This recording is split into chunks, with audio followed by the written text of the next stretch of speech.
tal? Bienvenidas y bienvenidos a Nexo. Si nos ve por primera vez, le cuento que somos el único programa de televisión costarricense dedicado exclusivamente a las poblaciones con discapacidad y poblaciones adultas mayores.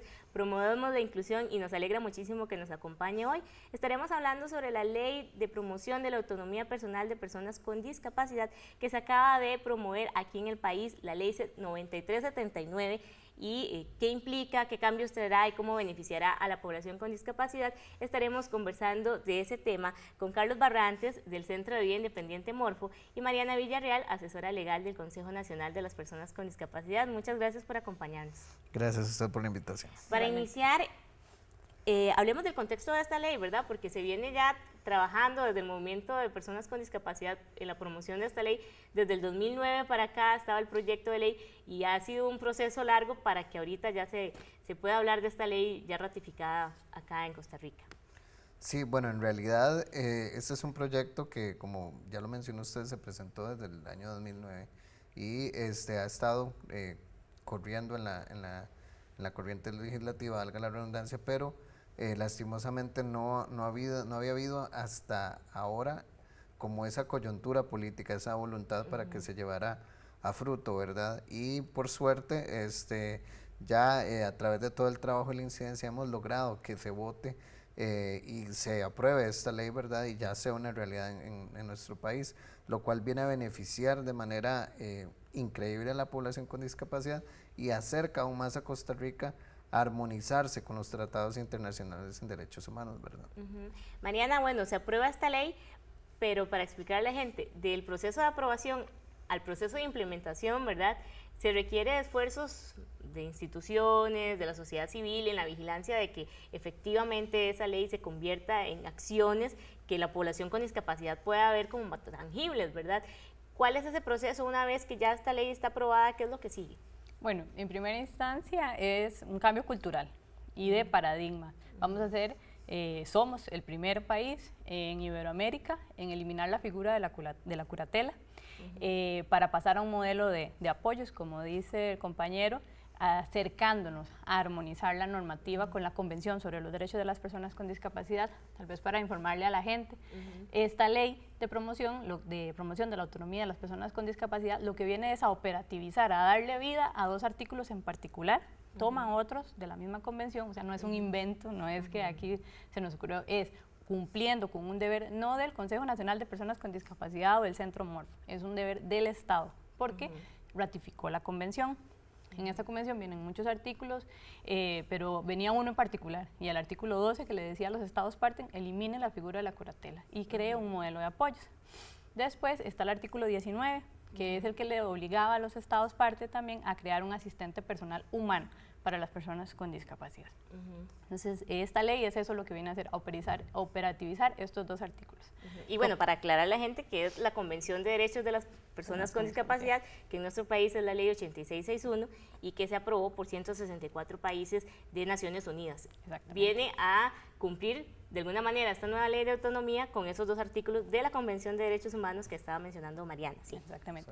Importante es que al ser un cambio cultural y paradigmático, no es de una institución, no es de una persona, es un cambio del país.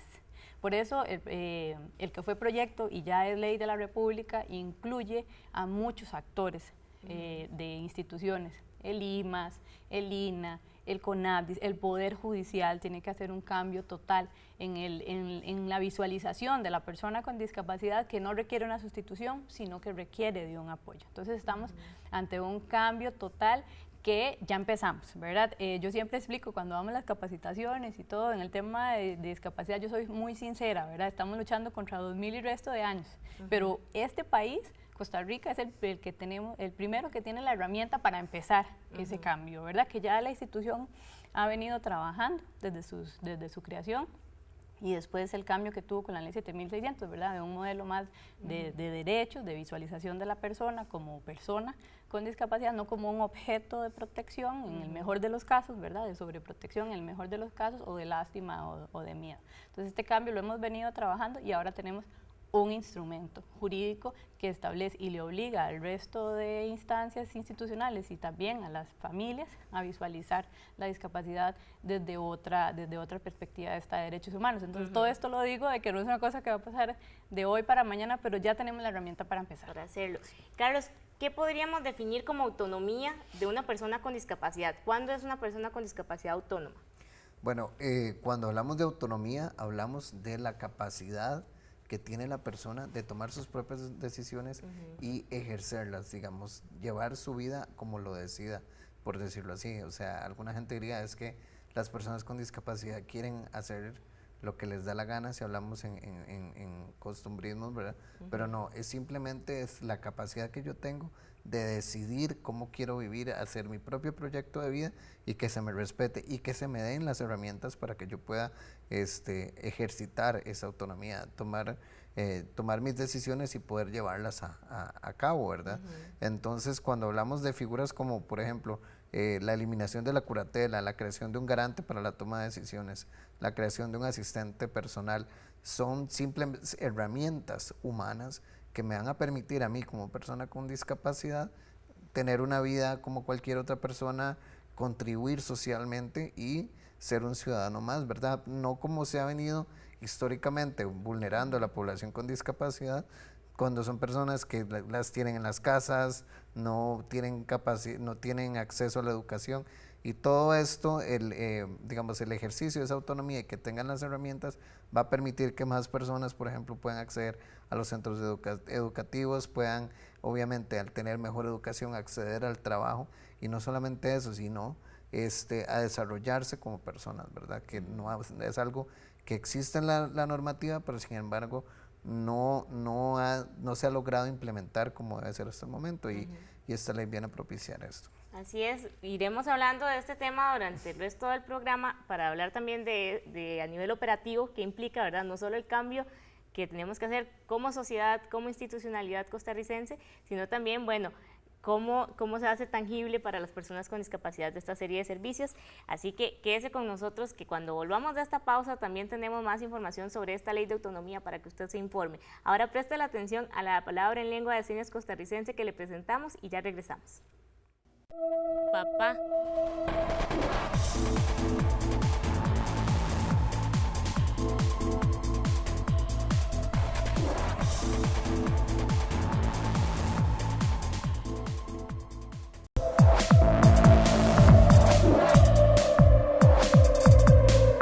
Estamos de regreso acá en Nexus y es la primera vez que nos alegra muchísimo y le contamos que somos un espacio televisivo especializado en discapacidad y adultez mayor. Le invitamos a usted a que forme parte también de esa sociedad decidida a ser inclusiva. Hoy estamos hablando sobre la ley de autonomía de las personas con discapacidad que se aprobó aquí en el país. ¿De qué trata esa ley? Eso es lo que le estamos contando hoy. Nos acompaña Mariana Villarreal, asesora legal del Consejo Nacional de Personas con Discapacidad, y Carlos Barrantes, miembro del Centro de Vida Independiente, Morfo, que está en Pérez Celedón, ¿verdad? Pero que, bueno, también este movimiento nacional, de personas con discapacidad se desarrolla a nivel nacional. A nivel general, ¿qué establece esta ley, verdad? Porque mucha gente de repente ni siquiera ha escuchado hablar de la ley de autonomía. Hablábamos sobre el concepto de autonomía en el primer bloque, pero básicamente, ¿cuáles podríamos decir que son los cambios más relevantes antes y después de esta ley? Bueno, principalmente es la eliminación de la figura de la curatela, ¿verdad? Ya está, y crea un garante para la igualdad jurídica, que es la persona que le va a brindar apoyos, bajo un modelo de apoyos, valga la redundancia, y no de sustitución a una persona con discapacidad mental, intelectual o psicosocial que requiera de este apoyo. En la eliminación de la curatela es un proceso judicializado, porque así lo estableció el artículo 12 de la Convención, y el procedimiento quedó establecido tanto en la ley de promoción de la autonomía de las personas con discapacidad, y tuvo modificaciones en el Código Procesal Civil. Se elimina la curatela y se llama ahora garante para la igualdad jurídica. ¿Y cuál es la diferencia entre la figura de la curatela y la de garante, verdad? Porque mucha gente no está familiarizada. Claro. Tiene que ver con la toma de decisiones de la persona con discapacidad, pero a nivel legal. Entonces, ¿qué era lo que yo como persona con discapacidad podía acceder antes, verdad? Que era la curatela, y ahora el garante legal. Bueno, el curador es una figura de sustitución para el apoyo patrimonial, principalmente, ¿verdad? No, nadie decía voy a someter a una persona a curatela para apoyarlo a desarrollar su vida, era meramente para la administración del patrimonio de aquella persona. Es una figura que está copiada exactamente como la utilizaron los antiguos romanos cuando no privaban los derechos humanos, ¿verdad? Si no eran, imagínense que los romanos y los antiguos griegos lo que hacían era la eliminación de las personas con discapacidad, y cuando los romanos, que es nuestro sistema jurídico, está basado prácticamente en el sistema que ellos crearon, cuando vieron a una persona con discapacidad que tenía patrimonio, pues no se lo quitaban, sino que le nombraban un curador, ¿verdad? El problema es que existen normas, pues no normas, sino prácticas administrativas que le permitían al curador disponer del cuerpo de la persona. Inclusive en la ley de investigaciones biomédicas se estableció que el curador disponía del cuerpo de una persona. Entonces, qué mayor flagrante violación a los derechos de las personas con discapacidad, porque es solo por el hecho de tener discapacidad. En cambio, el garante para la igualdad jurídica es una figura respetuosa de los derechos humanos de las personas con discapacidad, porque es un modelo de apoyo, no de sustitución. Algo importantísimo que yo lo vi, ¿verdad?, en el transcurso del tiempo, cuando empezamos a trabajar esto, fue que las personas llamaban al CONAPDIS para decir cómo le nombro un curador a mi familiar, ¿verdad? Y con el transcurso de estar informándole a las personas la violación que generaba la curatela, porque informarle a todas las personas, ¿verdad?, cuando una persona era sometida a curatela, era eliminado del padrón electoral. Y en el caso del garante, ¿a qué población está dirigida? O sea, ¿quién tendría un garante legal y cuáles son las potestades que tiene este garante? El garante está dirigido única y exclusivamente a personas con discapacidad intelectual, mental y psicosocial que requieran de ese apoyo. Hay un proceso definido claramente, muy minucioso para el juzgado de familia, que va a ser el juez el que va a tramitar es una actividad judicial no contenciosa. Eso quiere decir que no es un procedimiento con litis, ¿verdad? Sino es como un permiso similar al que se utiliza en las personas menores de edad cuando se requiere una diligencia, utilidad y necesidad para vender un bien de esa persona. En ese mismo sentido. Pero siguen siendo decisiones meramente sobre el patrimonio de las personas con discapacidades intelectuales y cognitivas. No, exacto. Ahí es donde se empieza a romper paradigmas, ¿verdad? El garante para la igualdad jurídica tiene que brindarle muchísimos más apoyos a las personas para ejercer su vida en igualdad de condiciones, desde el manejo de la información, desde la maternidad y la paternidad, patrimonial también, ¿verdad? Diferentes ámbitos. ¿Y cómo garantizar que no haya también un aprovechamiento de la figura del garante, ¿verdad?, que podría preocupar y poder sonar inclusive excluyente para este grupo de población con discapacidad dentro de toda la población con discapacidad, hablando de discapacidades mentales e intelectuales? No, la idea es que las personas que no presentan esta condición pues busquen los apoyos que busquen. Por ejemplo, si yo voy a comprar un carro, buscaría a un familiar que sepa de carros, pero no necesito que me nombren un garante para la igualdad jurídica. El garante tiene, para estas poblaciones en específica, tiene una justificación histórica y real y objetiva, y es que han sido las poblaciones más vulneradas en el manejo de su patrimonio y de su disposición del cuerpo, ¿verdad? Porque muchas mujeres, por ejemplo, principalmente han sido sometidas a la curatela, su curador va y firma el consentimiento informado, que esa es una de las cosas que ya no podría hacer el garante para la igualdad jurídica, firma el consentimiento informado y eran esterilizadas, por ejemplo, ¿verdad? Hay otro rompimiento de paradigma, ¿verdad?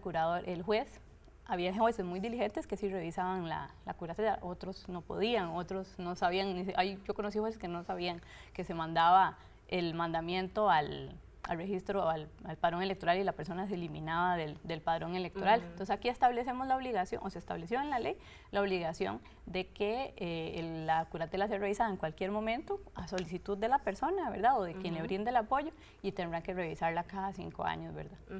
Carlos, brevemente, ¿cómo podríamos definir la figura del asistente personal, que es también otra de los fuertes de esta ley, ¿verdad? Además de la eliminación de la curatela, la creación o la garantía de que las personas con discapacidad que así lo requieran pueden contar con una persona que sea su asistente personal? ¿Qué es un asistente personal? Bueno, en resumidas cuentas, nosotros tenemos una frase que es la que nos gusta usar para esto, y es que un asistente personal es mis manos y mis pies, pero no es mi cabeza. O sea, es una persona capacitada para el tema, sin discapacidad, que prácticamente me presta sus manos y sus pies para que yo pueda ejercer mi autonomía y tomar mis propias decisiones. Por ejemplo, yo vivo de manera independiente, yo trabajo, voy a la universidad, pero hago uso del servicio de asistencia personal para todas mis cuestiones de la vida diaria, que tengo que hacer las cosas en la casa, que tengo que, por ejemplo, ir a comprar algo, tengo que ir a la universidad. Claro, hay que separarlo mucho porque muchas personas dicen, es un empleado doméstico, y no, es una persona que simplemente yo estoy usando sus manos, entonces yo estoy a la par de la persona diciéndole corte la zanahoria así, agregue tanta sal, todo eso porque al fin de cuentas yo soy el que tiene que tomar las decisiones de cada aspecto de mi vida, ¿verdad? Entonces, en sí es una persona sin discapacidad que apoya a una persona con discapacidad en sus actividades de la vida diaria. Así es, y seguiremos hablando de este tema en el siguiente bloque. Vamos a una pausa y ya volvemos.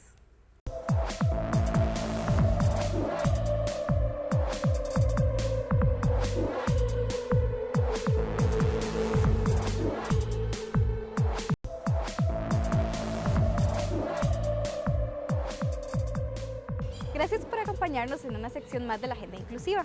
Para iniciar el mes de septiembre, le invito a participar en la charla de alimentación para personas con demencia, de la Asociación Costarricense de Alzheimer y otras demencias asociadas, ASCADA.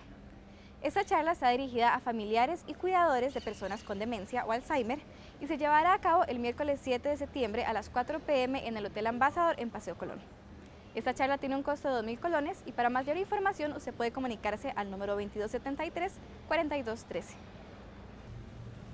En segundo lugar, le invito al taller Herramientas para la atención de personas con discapacidad, de asesoría y consultoría en discapacidad, ASCODI. Esta charla está dirigida a profesionales vinculados con la prestación de servicios y al participar usted aprenderá sobre la discapacidad, la Ley 7600 y conocerá cómo brindar un servicio libre de prácticas discriminatorias. Este taller se realizará el martes 20 de septiembre de 8 a.m. a 5 p.m. en el Colegio de Profesionales de Ciencias Económicas en San Pedro. Para participar, usted debe cancelar un monto de 55.000 colones antes del 16 de septiembre. Para más información puede ingresar a la página de Facebook de ASCODI. Cambiando de tema, si usted es abuelo o abuela de un niño o niña con discapacidad, Nexe Fundació, una organización española con más de 30 años de experiencia en el tema, pone a su alcance un manual de orientación para que usted pueda vivir esa experiencia de manera más plena. En este manual usted encontrará información básica sobre la discapacidad, además de formas en que puede ser un apoyo para su nieto o nieta y otros recursos de mucha utilidad. Usted puede encontrar ese manual en línea. Para ello tiene que ingresar a la página www.nexefundacio.org. Una vez allí, ingresa a la pestaña Familias, luego Apoyo a Familiares, luego Abuelos y Abuelas y por último Abuelos y Abuelas con nietos con discapacidad. Y así concluimos con la agenda inclusiva de esta semana.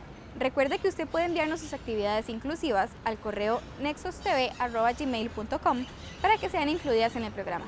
Gracias por acompañarnos una vez más. Ojalá que le haya prestado atención a las actividades de agenda y a nuestro personaje destacado de la semana.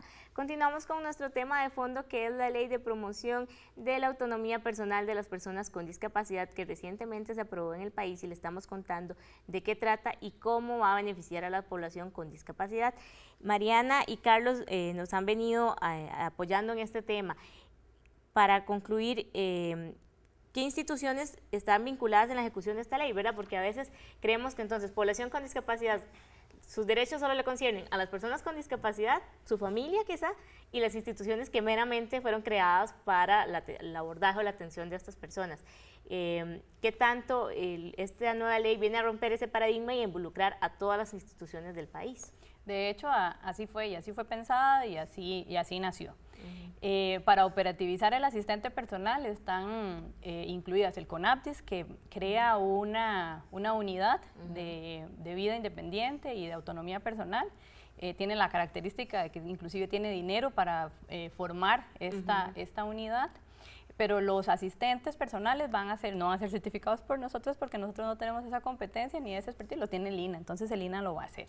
La valoración para la asistencia personal, porque tenemos fondos que vienen de FODESAF y que son exclusivos para pobreza, va a ser una valoración realizada por el IMAS, pero con la característica particular y importantísima, ¿verdad?, de todo lo que hemos venido hablando de rompimientos de paradigmas, es que la ley incluye la canasta básica, que todos conocemos, ¿verdad? La DAER INEC, pero viene a establecer lo que nosotros habíamos usado en el CONAPDIS, que es la canasta básica, pero derivada de la discapacidad. Ser una persona con discapacidad requiere muchísimos gastos en un país inaccesible como en el que estamos, o en un mundo inaccesible. Y incluye también, entonces, para que una persona califique para tener un asistente personal, el IMAS tendrá que hacer una valoración a partir de canasta básica INEC, de canasta básica derivada de discapacidad, y valorar que los ingresos que la persona tenga alcancen o no para un asistente personal. Y en eso, en el tema de asistente personal. Y importantísimo, están incluidas las organizaciones de personas con discapacidad, donde se le autoriza al INA para que los módulos de creación de los asistentes personales certificados por el INA sean tomando en consideración la vivencia de las personas, ¿verdad? Sí, y a eso iba, Carlos, porque ya, por ejemplo, en el Centro Morfo, en la Asociación DITSU, ya se practica la utilización de la persona como asistente personal como una herramienta para la vida independiente. ¿Cómo ve esta ley, verdad, desde ya la experiencia que el Centro Morfo tiene en la implementación de verdad de esta vida independiente para personas con discapacidad? Sí, claro, ya nosotros, digamos, al menos como organización, como el Centro de Vida Independiente Morfo, tenemos más de 5 años de estar trabajando el tema de la asistencia personal. De hecho, todos los funcionarios vivimos bajo un modelo de vida independiente. Y nosotros ya tenemos módulos específicos de capacitación, de formación, de hasta los perfiles que se requieren para un asistente personal, y también tenemos todos los instrumentos para la valoración, por ejemplo, de los planes de horas que necesita la persona con discapacidad y similares. Todos estos insumos se han compartido, en este caso, con el INA, y se seguirá dando la asesoría cuando ellos lo pidan, ¿verdad? Y nosotros sí estamos haciendo la incidencia para hacer parte clave en la elaboración de estos programas, porque sabemos que tal vez las personas y los funcionarios que puede que tengan muy buena voluntad de llevar a cabo este programa y que es un programa exitoso, pero no cuentan tal vez con la experiencia, ¿verdad? Entonces sí estamos tratando de hacer lo posible incidiendo para que seamos parte de la formación. Y de la fiscalización, claro, de la ejecución de esta ley. Para concluir, personas que estén interesadas en unirse al movimiento Vida Independiente Morfo, de repente abrir nuevos grupos, ¿verdad?, en otras zonas del país, y de saber más de esto, ¿cómo podrían comunicarse con el Centro Morfo? Bueno, te cuento ahora que decís esto de Morfo, porque en realidad como movimiento de vida independiente estamos a nivel nacional y nosotros constantemente vamos a dar charlas y capacitaciones a las localidades que nos pidan, a personas con discapacidad, para empezar a formar células del movimiento en todo el país. De hecho, ya tenemos grupos, por ejemplo, en San Vito, en San Ramón, en Guapiles, en Guanacaste. Entonces, va creciendo el movimiento. Y bueno, para las personas, tanto personas con discapacidad que estén interesadas en la asistencia personal y en empoderarse y conocer sobre sus derechos, nos pueden contactar al teléfono 2771-1756, que es el teléfono del Centro Morfo, de la oficina. Y también pueden buscarnos en Facebook, que tenemos bastante presencia en las redes sociales. Entonces sería el Centro Morfo, se escribe M-O-R-P-H-O, Centro Morfo, y ahí va a salir, es un logo de una mariposa con una silla de ruedas, entonces nos encuentran muy fácil. Y también pueden escribirnos al correo centromorfo, que sería igual, M-O-R-P-H-O, @gmail.com. Y en el caso del Consejo Nacional de Personas con Discapacidad, ¿dónde la gente puede consultar, Mariana? Bueno, a la central, al 2562-3100, o igualmente al Facebook, ¿verdad?, que es CONAPDIS, Costa Rica, ¿verdad?, porque hay otros países que tienen eso. Importante es que, bueno, es un tema muy amplio, ¿verdad? Nosotros, en lo personal, la Unidad de Asesoría Jurídica, que es donde yo laboro, se encuentra en total disposición de empezar a divulgar el tema, si se ocupa un día y medio, 2 días, ¿verdad? Porque al ser un cambio paradigmático y sí, de hay que hacer un proceso de información importante. Y estamos a total disposición para que nos contacten y hacerlo. Así es, pues ya nos quedan los contactos de tanto el Centro Morfo como el Consejo Nacional de Personas con Discapacidad para que nos informemos, porque efectivamente pues la ley contiene un montón de artículos. Si usted tiene dudas, puede acercarse a estas dos instituciones y consultar. Le agradecemos muchísimo que nos haya acompañado en esta edición. Ojalá que usted, persona con discapacidad, se informe sobre esta ley y haga valer sus derechos, y pues esperamos que pronto podamos ver los efectos positivos que tenga esta legislación en el país. Muchas gracias por acompañarnos ustedes acá y aclararnos estas dudas, y también gracias a quienes nos acompañan cada semana a través de la señal de Canal UCR o de Canal 13. Les deseamos una muy feliz semana y nos vemos la próxima edición.